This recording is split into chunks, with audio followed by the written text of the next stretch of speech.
If you use decorum to silence people who hold you accountable, then in the name of all you are doing is using decorum as a tool of oppression. When the speaker gavelled down the people demanding that democracy work, demanding that their representative be heard, when he gavelled down, what he was doing is driving a nail in the coffin of democracy. But you cannot kill democracy that easily. They are trying. That was Montana State Representative Zooey Zephyr earlier today after her colleagues in the state legislature there voted to censure her.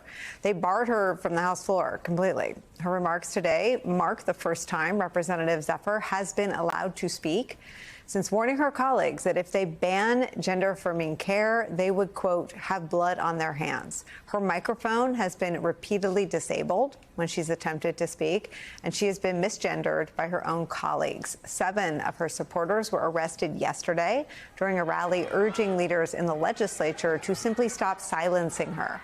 Her colleagues have called her remarks, quote, hateful rhetoric. According to the Trevor Project, more than 50% of transgender and non-binary kids across the United States seriously considered suicide in the last year. Melissa Murray and Sean Patrick Maloney are still with us. I wish, as a parent, that our kids could be insulated from our politics and our debates, especially right now, but they can't and they're not. And so they see these debates. And she was making a point that I think is backed up by the Trevor Project's own research. And the consequence has been censure, not what the Nashville 3 got, which was to be expelled. But she's currently barred from the floor. Is this what democracy looks like? No, it feels more like a witch trial. It feels more like taking someone who's different than you and finding a way to put them down, to put them in a box, to, in historical examples, to actually take their life, to kill them in some ritual way, as a warning to others to be quiet. Look, you know, we're in a fight right now for LGBTQ equality in this country, and it's up for grabs in a way I think a lot of us wouldn't have believed. When I went to Congress, my family couldn't have health insurance through my job in the United States Congress because of the Defense of Marriage Act. We've repealed that and made progress. But the fact is that we're getting fewer Republican votes now than we used to on the Equality Act, which is basic non-employment discrimination. And it's because they have latched onto the trans issue in particular to victimize people, because it's their last holdout. You know, when we brought gay marriage to the floor in the Respect for Marriage Act, we got 47 Republicans. They have largely given up because their own communities are now so welcoming to LGBT people. But when you get to T, the transgender, they are still able to exploit kind of the unknown and people's reservations or just their ignorance about this in a way that is still politically powerful. And they can't even bear to listen to someone who's been elected, who's got a right to be there. You know, you don't have to agree with her.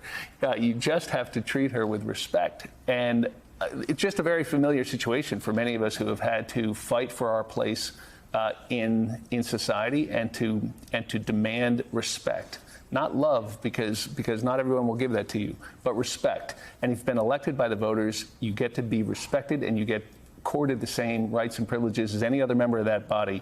And I feel like the only reason they didn't expel her is because what those incredible people did in Tennessee to stand up for themselves.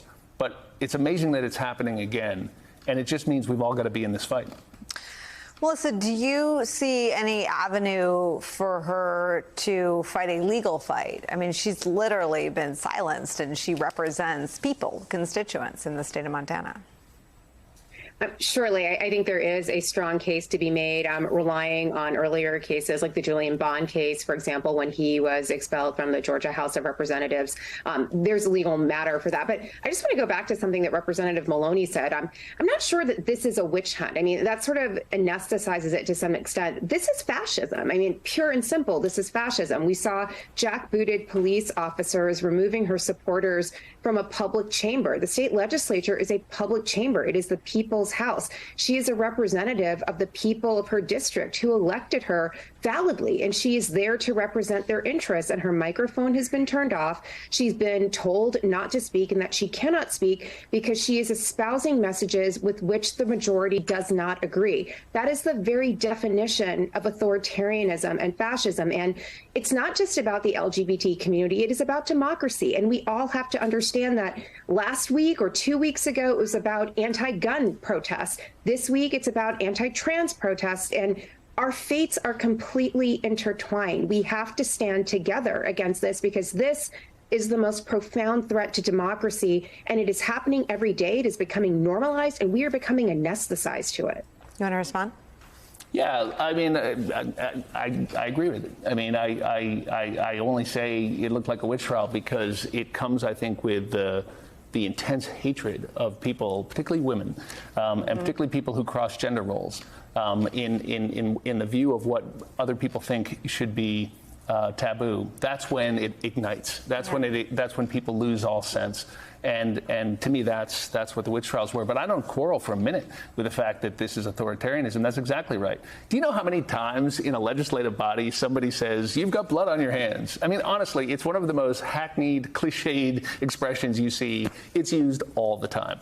The fact that that was the trigger to try to throw her out or to silence her, no, it's exactly the authoritarianism that it looks like.